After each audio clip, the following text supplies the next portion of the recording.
Bangla live 24/7-এ আপনাদের সকলকে স্বাগত জানাই। ডাকলেই যাবেন কেন? গভীর রাতে মিটিং নিয়ে মহিলাদেরই তোপ সন্দেশখালীর তৃণমূল নেত্রীর। মহিলাদের ক্ষোভের আগুনে জ্বলছে সন্দেশখালী।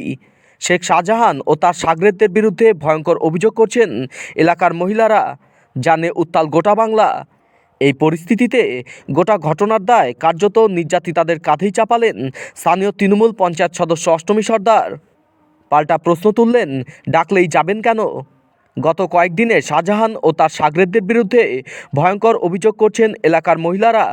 জানিয়েছেন, মিটিংয়ের নাম করে এলাকার মহিলাদের গভীর রাতে নাকি ডেকে পাঠানো হতো পার্টি অফিসে, ভোর রাতে তাদের পাঠানো হতো বাড়িতে। প্রতিবাদ করলে পরিবারের সদস্যদের কপালে জুটত মার, শ্লীলতাহানি, ধর্ষণের অভিযোগ প্রচুর।